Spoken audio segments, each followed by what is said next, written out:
తాకట్లో ఉన్న మీ బంగారాన్ని విడిపించి ఆ రోజు ఆన్లైన్ రేటుకి కొంటాం. Sharma gold company.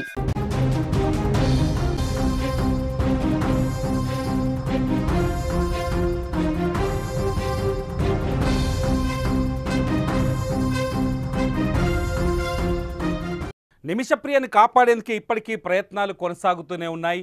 ఎవరైతే సున్నీ లీడర్ ఉన్నాడో, సున్నీ లీడర్ అబూ బకర్ ముసలయార్, ఆయన తీవ్రంగా ప్రయత్నిస్తున్నాడు.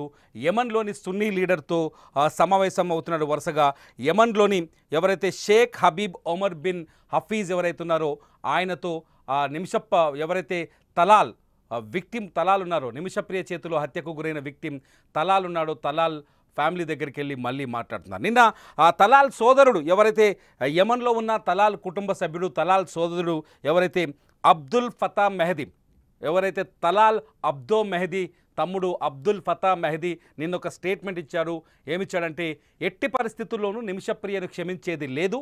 ఆల్రెడీ పెన్నులు ఎత్తేసారు, అంటే పెన్నులు ఎత్తేసారు, పేపర్లు ఆరిపోయాయి. అంటే మాకు అనేకమైన అది యమన్లో ఒక పాపులర్ సామెత, పెన్నులు ఎత్తేసారు పేపర్లు ఆరిపోయాయి అంటే ఒక సంఘటన పైన చర్చ పూర్తయింది. ఆ చర్చ ఒక నిర్ణయానికి వచ్చింది.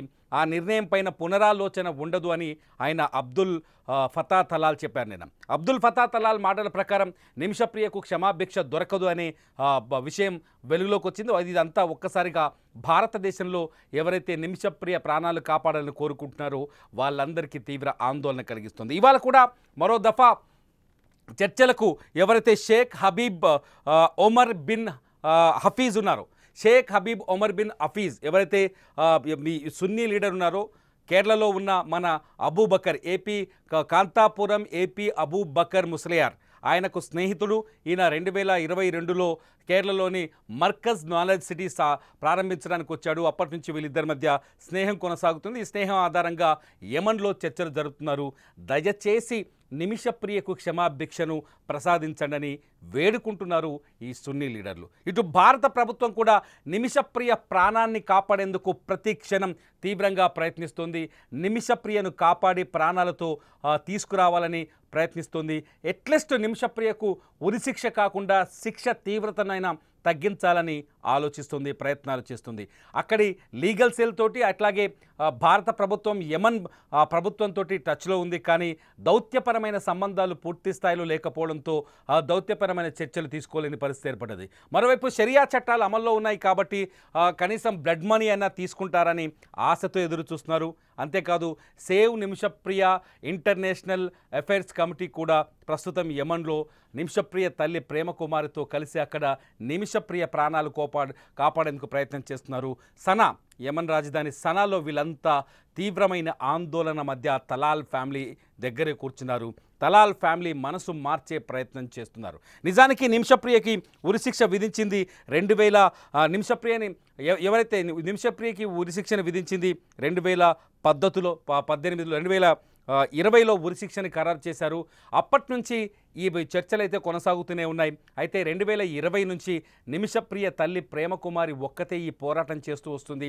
తాజాగా 2023 తర్వాత నిమిషప్రియని ఉరి తీయాలని యమన్ ప్రెసిడెంట్ కూడా స్టాంప్ వేసిన తర్వాత భారత ప్రభుత్వం కావచ్చు, లేకపోతే భారత కేరళ రాష్ట్ర ప్రభుత్వం కావచ్చు, లేకపోతే మన బోటి వాళ్ళు కావచ్చు, నిమిషప్రియ అంశం పైన తీవ్రమైన ప్రచారం చేస్తున్నారు. సోషల్ మీడియాలో చర్చలకు వెళ్తున్నారు. ఏదేమైనా నిమిషప్రియని కాపాడే ప్రయత్నం అన్ని రకాల ప్రయత్నాలు చేస్తారు. నిమిషప్రియకి సంబంధించిన అప్డేట్ సమాచారం కావచ్చు, నిమిషప్రియకి సంబంధించిన పూర్తి వివరాలని కావచ్చు ఎప్పటికప్పుడు సుమన్ టీవీ కూడా మీ ముందుకు తీసుకొస్తుంది. ఎందుకంటే మన తోటి భారత మహిళ తన పైన జరిగిన అఘాయిత్యాన్ని తప్పించుకునే పనిలో భాగంగా దారుణంగా ఆ తలాల్ అనే ఒక మూర్ఖుడిని, రాక్షసుని చంపేసింది. ఆమె హత్య చేయడం వెనుక అంటే సాధారణంగా మనం అనుకుంటాం ఒక ప్రాణాన్ని కాపాడుకోవడం కోసం ఒక మూర్ఖుడో లేకపోతే ఒక హంతకుడో మన పైకి వచ్చినప్పుడు మన ప్రాణాలని మనం కాపాడుకునే హక్కు మనకు ఉంటుంది. నిమిషప్రియ కూడా అదే పని చేసింది. కానీ ఆ హక్కు అతిపెద్ద తప్పుగా మారింది యమన్లో. ఎందుకంటే ఒక విదేశీయురాలు వచ్చి మా దేశానికి సంబంధించిన తలాల్ అబ్దో మెహదీ అనే మా పౌరుని చంపేస్తారా అనే కోణంలో ఈ విచారణ అంతా ఒక్కసారిగా నిమిషప్రియ అతిపెద్ద దోషిగా మారిపోయింది. నిజానికి నిమిషప్రియ కేసులో సనా కోర్టులో విచారణ జరుగుతున్నప్పటికీ పూర్తి స్థాయిలో అరబిక్ భాషలో జరిగింది. ఇవి చాలా చిన్న పాయింట్లు చెప్పడానికి ఈ వీడియో చూస్తున్న వాళ్ళకి కావచ్చు, లేకపోతే నిమిషప్రియ ప్రాణాలు కాపాడాలనుకునే వాళ్ళు ఒక్కసారి ఈ విషయాలన్నీ ఆలోచించాల్సిన అవసరం ఉంది. చిన్న చిన్న పాయింట్లే, చిన్న చిన్న అంశాలే నిమిషప్రియ పాలిట శాపంగా మారాయి. మొట్టమొదటిది ఏంటంటే తను తప్పు చేసింది అనే ధోరణిలో చూసే వాళ్ళ సంఖ్య ఎక్కువగా ఉంది. చాలామంది నేను చేస్తున్న వీడియోల కింద లేకపోతే లైవ్ల కింద కామెంట్ చేస్తున్నారు, ఆమె హత్య చేసింది కాబట్టి శిక్ష పడాలి. హత్య ఎందుకు చేసింది? మీ ఇంట్లోనో, మీ కుటుంబంలోనో, మీ ఇంట్లోని ఆడపిల్లకు ఇటువంటి పరిస్థితి వస్తే మీరేం చేస్తారు? అతన్ని ఖచ్చితంగా తప్పించుకోవడానికో లేకపోతే ప్రాణాన్ని రక్షించుకోవడానికో ఏదో ఒక ప్రయత్నం చేస్తారు కదా. అదే ప్రయత్నం నిమిషప్రియ చేసింది. దేశం కాని దేశంలో పొట్ట చేత పట్టుకొని బతకడానికి వెళ్తే, మా దేశంలోకి వచ్చావు కాబట్టి నాతో తిరగాలి, నాతోనే ఉండాలి, నేను పెళ్ళామంటే భరించాలి, నేను ఉమ్మేస్తే పడాలి. మీకు నిమిషప్రియ కథలో ఒక కీలకమైన ఘట్టాన్ని చెబుతాను. ఏంటంటే ఆ ఘట్టాన్ని మేము Suman TV artificial intelligence images ద్వారా మీకు చూపించే ప్రయత్నం చేస్తుంది. ఒకసారి ఆ ఘట్టంలోకి వెళ్దాం. హత్యకు ముందు చాలా తీవ్రమైన పరిణామాలు జరిగాయి. మీరు నా పక్కనున్న ఈ స్క్రీన్లో చూస్తే మీకు అర్థమవుతుంది. నిమిషప్రియ ది న్యూస్ మినిట్ అనే ఒక వెబ్సైట్కి ఒక ఇంటర్వ్యూ ఇచ్చింది. నిమిషప్రియ ఆ సమాజ్ జైల్లో ఉన్నప్పటికీ కూడా ఆ జైలు నుంచి తమ కుటుంబ సభ్యులతో మాట్లాడేందుకు వారానికి ఒక 2 సార్లు అవకాశం దొరికినప్పుడు ది న్యూస్ మినిట్ అనే ఒక పత్రిక ఆమెను ఇంటర్వ్యూ చేసింది. ఆమె మాటల్లో విన్న సమాచారాన్ని మేము ఆర్టిఫిషియల్ ఇంటెలిజెన్స్ ద్వారా ఈ ఇమేజెస్ క్రియేట్ చేసాం. ఒకసారి చూడొచ్చు. నిమిషప్రియ 2014లో యమన్లో ఒక క్లినిక్ని ప్రారంభించింది. చాలా క్లియర్గా వినండి. నిమిషప్రియ 2014లో యమన్లో ఒక క్లినిక్ని ప్రారంభించింది. ఆ క్లినిక్ ప్రారంభించడానికి మొదట ఈ తలాల్ అబ్దో మెహదీ సహకారం తీసుకోవాలి అనుకుంది. నిమిషప్రియ ఆమె భర్త కూడా మాట్లాడిన మాటల ప్రకారం ఇదంతా. సో ఎందుకంటే యమన్లో ఎవరైనా విదేశీయులు వ్యాపారాన్ని ప్రారంభించాలి అంటే చాలా రొటీన్ విషయమైనా చాలా స్పష్టంగా చెప్పాలనుకుంటున్నా, వినండి. ఎవరైనా యమన్లో వ్యాపారం ప్రారంభించాలంటే ఆ దేశానికి సంబంధించిన పౌరుడు ఆ వ్యాపారంలో కనీసం భాగస్థుడుగానైనా ఉండాలి. నిమిషప్రియకి 2014లోనే ఈ తలాల్ ఈమె పనిచేస్తున్న ఒక గవర్నమెంట్ ఆసుపత్రిలో నర్సుగా పనిచేసేది. అంతకుముందు 2008 నుంచి 2014 వరకు ఆ గవర్నమెంట్ ఆసుపత్రిలో అబ్దుల్ లతీఫ్ అనే వ్యక్తి ఒక క్లినిక్ ఉండేది. ఆ క్లినిక్లో కూడా నర్సుగా పనిచేసేది. ఆ సమయంలోనే నిమిషప్రియకి తలాల్ అక్కడ వడ్రంగి పని చేయడానికి లేకపోతే చెత్త ఊడ్చేయడానికి, ఇతను ఒక నైపుణ్యం లేని లేబర్ అనమాట, కనీసం సాంకేతిక నైపుణ్యం లేని ఒక కార్మికుడు ఈ తలాల్ అబ్దో మెహదీ. అక్కడికి వచ్చినప్పుడు నిమిషప్రియకి పరిచయం అయ్యాడు. ఎందుకంటే ఆ క్లినిక్లో నిమిషప్రియనే కీలకమైన వ్యక్తి. ఆమె దగ్గర వైద్యం చేసుకోవడానికి అక్కడున్న మనుషులు ఎక్కువ మంది వచ్చేవాళ్ళు. సో అక్కడ పరిచయమైన ఈ తలాల్ నిమిషప్రియతో సాన్నిహిత్యంగా ఉండడం, నిమిషప్రియకి అవసరమైన సహాయం చేయడం, మేడం అంటూ ఆమె చుట్టూ తిరగడం, కొంత ఇద్దరి మధ్య సాన్నిహిత్యం ఏర్పడింది. సాన్నిహిత్యం ఏర్పడంతో నిమిషప్రియ భర్త థామస్కు ఒక ఐడియా వచ్చింది. ఎట్లాగో ఇక్కడ నువ్వు క్లినిక్ పెట్టాలనుకుంటున్నావు, ఆర్థికంగా మనం బలపడాలి కాబట్టి ఆ క్లినిక్ని మనమే స్టార్ట్ చేద్దాం. కాకపోతే మీరు ఫోటోలు చూస్తున్నారు ఎవరైతే నిమిషప్రియ భర్తకు సంబంధించిన ఇమేజ్. అతను థామస్ ఏం చేశాడంటే, ఆయన కూడా అక్కడే ఉన్నాడు ఆ టైంలో, అబ్దుల్ తలాల్ సహాయం తీసుకొని మనం ఇక్కడ ఒక క్లినిక్ ఓపెన్ చేద్దామని ఒక క్లినిక్ ఓపెన్ చేయడానికి ప్రయత్నం చేశారు. అయితే వీళ్ళ ప్రయత్నాన్ని ముందుగానే తెలుసుకున్న అక్కడున్న అబ్దుల్ లతీఫ్ అని, ఈమె ఎవరైతే నిమిషప్రియ అప్పటి వరకు పనిచేస్తుందో ఆ క్లినిక్ సంబంధించిన యజమాని లతీఫ్ వచ్చేసి నిమిషప్రియని అడ్డుకున్నాడు. ఆమె క్లినిక్ పెట్టకుండా ఉండేందుకు అన్ని రకాల ప్రయత్నాలు చేశాడు. దీంతో లతీఫ్ దగ్గరికి వెళ్ళి ఒకరోజు థామస్ నిమిషప్రియ కూర్చొని మాట్లాడితే అతను ఒక ఆఫర్ ఇచ్చాడు. నేనే పెట్టుబడి పెడతాను, మీరు పెట్టే క్లినిక్లో 33% వాటా నాకు ఇవ్వండి అని చెప్పేసి. ఏదో ఒకటి, అప్పుడు తలాల్ నుంచి తీసుకున్న సహాయం లేకపోతే లతీఫ్ నుంచి తీసుకున్న వాళ్ళకి పెద్ద తేడా ఉండదు కాబట్టి లతీఫ్ నుంచి సహాయం తీసుకున్నారు. ఆ సహాయం తీసుకొని క్లినిక్ని ప్రారంభించారు. వాస్తవానికి నిమిషప్రియ క్లినిక్కి తలాల్కి ఎటువంటి సంబంధం లేదు అప్పటి వరకు. లతీఫ్ ఎప్పుడైతే సపోర్ట్ చేశాడో 2014లో క్లినిక్ ఓపెన్ చేశారు. ఆ క్లినిక్ ఓపెన్ చేసే పనిలో భాగంగా ఈ తలాల్ ఎవరైతే హత్యకు గురయ్యాడో ఈ తలాల్ మద్దతు నిమిషప్రియ కావాల్సి వచ్చింది. ఎందుకంటే మళ్ళీ ఆసుపత్రిని సెటప్ చేయడం, క్లినిక్ని సెటప్ చేయడం, అక్కడ కుర్చీలు వేయడం, ఇదంతా చేసినందుకు తలాల్ ఒక కోరిక కోరాడు. మేడం మీరు ఒక పని చేయండి, ఇండియా నుంచి వచ్చాడు కదా, ఇండియా చాలా అందంగా ఉంటుంది కాబట్టి ఒక్కసారి మీ ఊరికి నన్ను తీసుకెళ్ళండి అని అడిగాడు. అడిగినలో భాగంగానే ఇప్పుడు మీరు స్క్రీన్లో అబ్దుల్ తలాల్ ఫోటోలు చూస్తున్నారు. ఈ ఫోటోలు కేరళలో వచ్చినప్పుడు 2015 జనవరిలో, అంటే యమన్లో అంతర్గత తిరుగుబాటు జరగక ముందు ఒక నెల సమయంలో జనవరిలో లతీఫ్ను ఎవరైతే ఈ అబ్దుల్ తలాల్ ఉన్నాడు కదా, తలాల్ను తీసుకొని నిమిషప్రియ ఆమె కుటుంబం కేరళకు వచ్చింది. కేరళకు వచ్చిన తర్వాత తలాల్ అక్కడే హీరో హోండా బైక్ మీద కూర్చున్నాడు. అట్లాగే వాళ్ళకున్న ఏదైతే ఫోర్డ్ ఎకో స్పోర్ట్స్ కార్లో కూర్చున్నాడు. వాళ్ళ ఇంటి దగ్గరే ఫోటోలు దిగాడు. అతను బనియాన్ మీద ఎర్లీ మార్నింగ్ దిగిన ఫోటోలు ఇవన్నీ. ఈ ఫోటోలన్నీ చూస్తే తలాల్ని చాలా సొంత కుటుంబ సభ్యుడిగా భావించారు. తలాల్కి అన్ని రకాల మర్యాదలు చేశారు. కేరళలో చూడదగిన ప్రాంతాలన్నీ తిప్పారు. తలాల్తో వాళ్ళకు అతి దగ్గరి రిలేషన్షిప్ ఏర్పడింది. ఆ తర్వాత తిరిగి మళ్ళీ యమన్కి వెళ్లేందుకు ఒక నిమిషప్రియకు మాత్రమే అవకాశం దక్కింది. నిమిషప్రియ భర్త థామస్కి కానీ ఆమె 7 ఏళ్ల కూతురికి కానీ అవకాశం దొరకలేదు. ఎందుకంటే అప్పటికే అంతర్యుద్ధం మొదలైంది. వీసాలు రద్దయ్యాయి. యమన్లో ఉన్న విదేశీ రాయబార కార్యాలయాలన్నీ మరొక ప్రాంతానికి ఎర్ర సముద్రం అవతలికి తరలించబడ్డాయి. దీంతో థామస్ ఇక్కడే ఇరుక్కుపోయాడు. ఆమె నిమిషప్రియ కూతురు కూడా ఇక్కడే ఇరుక్కుపోయింది. ఇక్కడికించి నిమిషప్రియ కొంతకాలం నేను పనిచేసి వస్తాను, ఎట్లాగో క్లినిక్ ప్రారంభించాం కాబట్టి దాన్ని వదిలేయలేమని చెప్పేసి తిరిగి యమన్ వెళ్ళింది. ఎప్పుడైతే నిమిషప్రియ యమన్కి వచ్చిందో అప్పటి నుంచి తలాల్ క్యారెక్టర్ మారిపోయింది. ఎందుకంటే నిమిషప్రియది పాలక్కడ్, కేరళలోని పాలక్కడ్లోని ఒక మామూలు విలేజ్. ఆ విలేజ్లో కొల్లంగోడి అనే ఒక విలేజు. ఆ విలేజ్లో నిమిషప్రియ తల్లి ఒక లేబర్గా పనిచేసేది. ఆమె కుటుంబం కూడా పెద్ద ధనవంతుడైన కుటుంబం కాదు. నిమిషప్రియకు లోకల్గా పెద్దగా పరపతి లేదనే విషయాన్ని గమనించిన ఈ తలాల్ అక్కడికి వచ్చిన తర్వాత మెల్లిగా నిమిషప్రియకు తెలియకుండానే క్లినిక్లో దొంగ డాక్యుమెంట్స్ సృష్టించి భాగస్వామిగా చేరాడు. నిమిషప్రియని బెదిరించాడు. అంతేకాదు నిమిషప్రియకు తెలియకుండానే ప్రతి నెల ఆసుపత్రి నుంచి తన లాభం అంటూ తన వాటా తీసుకోవడం మొదలుపెట్టాడు. తన వాటా తీసుకోవడం మొదలుపెట్టడంతో ఒకసారి నిమిషప్రియ వచ్చి ఆ క్లినిక్ని మెయింటైన్ చేస్తున్న మేనేజర్ వచ్చి అడిగింది, ఎందుకు డబ్బులు ఇస్తున్నావు నువ్వు తలాల్కని. అడిగితే తలాల్ చెప్తున్నాడు, ఈ ఆసుపత్రిలో ఉన్న వాళ్ళందరికీ తెలుసు నిమిషప్రియ నా భార్య అని ప్రచారం చేస్తున్నాడు, అందుకోసమని ఇవ్వాల్సి వస్తుంది, కొన్ని డాక్యుమెంట్స్ ఫొటోస్ చూపిస్తున్నాడు మాకని నిమిషప్రియ అక్కడున్న మేనేజర్ చెప్పాడు. ఒక్కసారిగా ఆ షాక్ అయిన నిమిషప్రియ తలాల్ని పిలిచి, ఏంటి పిచ్చి పని, నేను నిన్నెప్పుడు పెళ్లి చేసుకున్నాను, నేను నీకు ఎట్లా భార్యనవుతానని చెప్పేసి నిమిషప్రియ తలాల్ని ప్రశ్నించింది. తలాల్ ఏం చేశాడు, చాలా తెలివిగా, నిమిషప్రియ గారు మీరు ఈ యమన్లో ఒంటరి మహిళలు ఉండాలంటే చాలా కష్టం, ఇక్కడ సెక్యూరిటీ చాలా తక్కువ, ఇక్కడ విచ్చలవిడిగా డ్రగ్స్ మద్యం తీసుకుంటారు మగాళ్ళు, రోడ్డు మీద కనిపిస్తే అఘాయిత్యాలకు పాల్పడతారు, నా భార్యగా మీరు ఇక్కడ ఒకవేళ స్టాంప్ పడ్డదనుకోండి మీ జోలికి ఎవరు రారని అని చెప్పాడు. అప్పటికీ భయపడుతూనే ఈ విషయాన్ని అంగీకరించింది నిమిషప్రియ. అంగీకరించి తలాల్తో సర్దుకుపోయే ప్రయత్నం చేసింది. ఎందుకంటే లోకల్ సపోర్ట్ ఆమెకు చాలా అవసరం, అత్యవసరం అక్కడ. ఎప్పుడైతే తల వంచి కొస్త మెల్లిగా నిమిషప్రియ అంగీకారానికి వచ్చిందో అప్పుడే తలాల్ ఆమె పైన, ఆమె శరీరం పైన కూడా హక్కును సాధించే ప్రయత్నం చేశాడు. ఆసుపత్రికి వచ్చేవాడు, ఒకసారి ఏఐ జనరేటెడ్ ఇమేజెస్ చూస్తే మీకు అర్థమవుతుంది. ఆసుపత్రికి వచ్చేవాడు, అనవసరంగా నిమిషప్రియ పైన కోప్పడేవాడు, అరిచేవాడు. ఆ తర్వాత నిమిషప్రియ ఏడుస్తూ ఉండేది, ఆసుపత్రిలో ఎప్పుడూ ఏడుస్తూ కనిపించేది.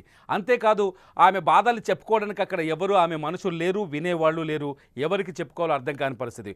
ఒక్కోసారి వచ్చేసి ఆసుపత్రికి సడన్గా నిమిషప్రియ చెంప పైన కొట్టేవాడు, దెబ్బలు కొడుతూ ఆమెను శారీరకంగా క్లినిక్లోనే వేధించేవాడు. అంతేకాదు తన మాట వినకపోతే చంపేస్తాననేవాడు.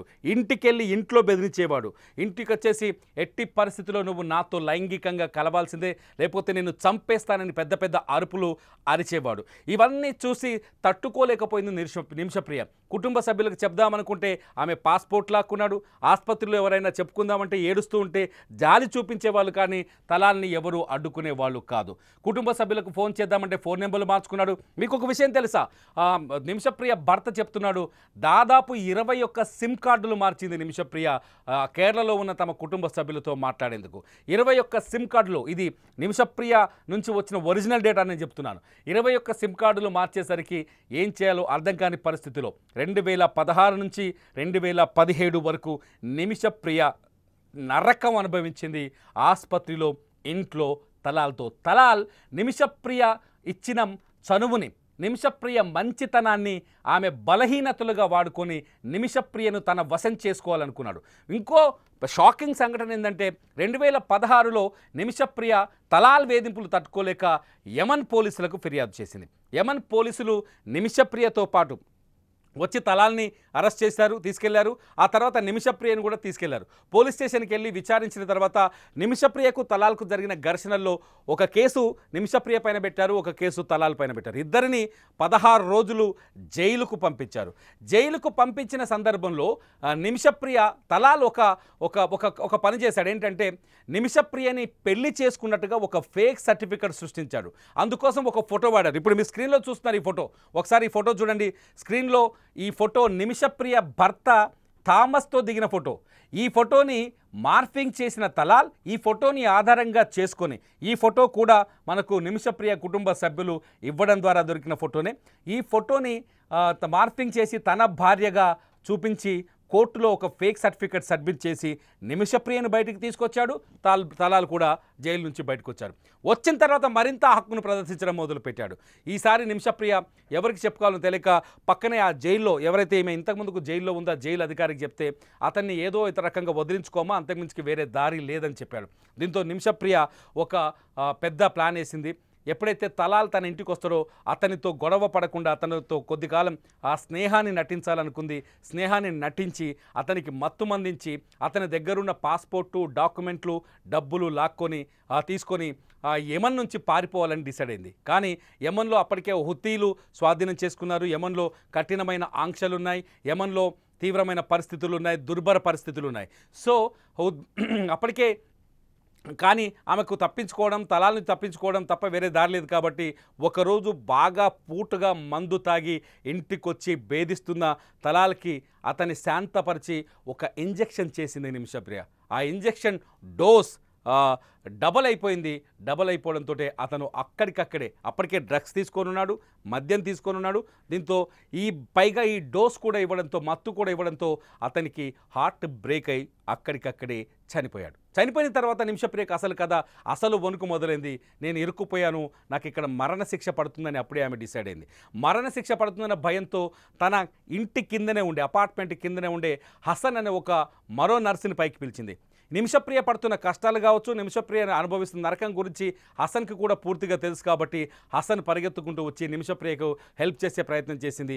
ముందు డెడ్ బాడీని మాయం చేద్దామని ఒక ప్లాన్ చేశారు. డెడ్ బాడీని మాయం చేయడం కోసం నిమిషప్రియ ఏం చేసిందంటే హసన్ సహాయంతో తలాల్ డెడ్ బాడీని ముక్కలుగా నరికేసింది. నరికిన తర్వాత డెడ్ బాడీని తీసుకెళ్లి ఇంటి పైన ఉన్న వాటర్ ట్యాంక్లో వేసింది. వాటర్ ట్యాంక్లో వేసేసి అక్కడి నుంచి తప్పించుకొని సౌదీకి పారిపోయే ప్రయత్నం చేసింది. సౌదీకి పారిపోయే ప్రయత్నంలో పోలీసులకు దొరికింది. అసలు కథ ఇక్కడే ఉంది. ఎప్పుడైతే నిమిషప్రియ పోలీసులకు దొరికిందో కొన్ని పత్రికలు, భారతదేశానికి సంబంధించిన పత్రికలు, ఈ స్టోరీకి మీరు చూస్తున్న తమ్మునేలకు అసలు కారణం అదే. భారతదేశంలో ఉన్న కొన్ని పత్రికలు ఏం చేసాయో తెలుసా? నిమిషప్రియ యమన్లో తన యమన్ భర్తని ముక్కలుగా నరికేసిందని ఒక వార్తను రాశారు. చాలా పత్రికలు ఈ వార్తలు వచ్చాయి. ఇది తట్టుకోలేకపోయామని నిమిషప్రియ భర్త థామస్ కేరళలో ఒక పత్రికకి ఇచ్చిన ఇంటర్వ్యూలో బోర్న విలపిస్తూ చెప్పాడు. ఎందుకంటే థామస్ ఇక్కడ ఆటో నడుపుతూ అత్యంత దుర్భరమైన స్థితిలో కుటుంబాన్ని లాగుతున్నాడు. నిజానికి వీళ్ళు చాలా పేదవాళ్ళు, పేదరికంలో మగ్గుతున్న వాళ్ళు అయినప్పటికీ 8.6 కోట్ల రూపాయల డబ్బుని విరాళాలుగా సేకరించి నిమిషప్రియను కాపాడేందుకు తీవ్రమైన ప్రయత్నం చేస్తున్నారు. ఆమె తల్లి తనకున్న ఇల్లుని, కొంచెం పొలాన్ని కూడా అమ్మేసి ఆ డబ్బు తీసుకొని యమన్కి వెళ్ళింది. వాళ్ళకి ఏదైతే డబ్బు ఉంటుందో, ఇది బ్లడ్ మనీ ఉంటుందో ఇవ్వడానికి తీవ్రంగా ప్రయత్నిస్తోంది. ఇదంతా ఎప్పుడైతే ఇప్పుడు మధ్యవర్తిత్వం వహిస్తున్నారో సున్నీ లీడర్లు, ఈ కథంతా సున్నీ లీడర్లకు తెలుసు. సున్నీ లీడర్లు నిమిషప్రియ గొంతుతో ఆమె బాధను విన్నారు, ఆమె కుటుంబాన్ని గురించి తెలుసుకున్నారు. వీళ్ళందరూ కలిసి నిమిషప్రియను కాపాడేందుకు తీవ్రమైన ప్రయత్నం చేస్తున్నారు. ఇది ఒరిజినల్గా జరిగింది. కొందరైతే ఏకంగా నిమిషప్రియకు తలాల్తో పెళ్ళయింది, నిమిషప్రియ తలాల్తో అక్కడ కాపురం చేసింది, వాళ్ళిద్దరి మధ్య ఏదో సంబంధం ఉంది కాబట్టి చంపేసింది నిమిషప్రియ, ఊరికనే ఆమె దగ్గరికి ఎందుకు వస్తాడు, ఇలాంటి పిచ్చి చర్చలకి, ఇలాంటి లేనిపోని అభాండాలకి లోనవుతున్నారు. కానీ నిమిషప్రియ తనను తాను కాపాడుకోవడం కోసం మాత్రమే ఈ దారుణాన్ని కొడిగట్టింది. నిమిషప్రియ తనను తాను రక్షించుకునే ప్రయత్నం చేసింది. నిమిషప్రియని ఇప్పుడు కాపాడాల్సిన అవసరం అనుకుంది. నిమిషప్రియ కుటుంబం చాలా పేద కుటుంబం. మేము కేరళలో ఉన్న సిపిఐ ఎంపీతో నేనే స్వయంగా మాట్లాడాను. సుమన్ టీవీలో ఆయన ఇంటర్వ్యూ, సిపిఐ రాజ్యసభ సభ్యుడు ఇంటర్వ్యూ, ఆయన ఎంపీ సంతోష్ ఇంటర్వ్యూ కూడా ఉంది, మీరు చూడొచ్చు. అయితే స్వయంగా చాలా స్పష్టంగా చెప్తున్నారు, వాళ్ళ చాలా పేద కుటుంబం, కష్టపడి బతుకుతున్న కుటుంబం, ఆస్తులన్నీ అమ్ముకొని నిమిషప్రియ కోసం బ్లడ్ మనీ చెల్లించేందుకు సిద్ధంగా ఉన్నారు. కానీ తలాల్ కుటుంబం ఆ బ్లడ్ మనీ తీసుకునే పరిస్థితిలో లేదు, తీసుకోబోమని చెప్తున్నారు. తాజాగా తలాల్ సోదరుడు అబ్దుల్ ఫతా మెహదీ కూడా ఎట్టి పరిస్థితుల్లోనూ నిమిషను ఉరి తీయాలంటున్నారు. నిమిషప్రియ ఉరి కంబం ఎక్కితే మొత్తం భారతదేశం కన్నీరు పెట్టుకుంటుంది. నిమిషప్రియ ఉరికంబం బెక్కితే ఆమె కుటుంబం పూర్తి స్థాయిలో రోడ్డున పడుతుంది. నిమిషప్రియను ఉరి తీస్తే ఈ భారతదేశం భరించలేదు. మీరేమనుకుంటారు? నిమిషప్రియని రక్షిద్దామా? నేనంటున్నాను సేవ్ నిమిషప్రియ అని. మీరంటున్నారా? నిజంగా మీ మనసులో నిమిషప్రియని రక్షించాలని ఉంటే ఈ వీడియో కింద సేవ్ నిమిషప్రియ అని కామెంట్ చేయండి. చూస్తూనే ఉండండి సుమన్ టీవీ డిజిటల్ లైవ్.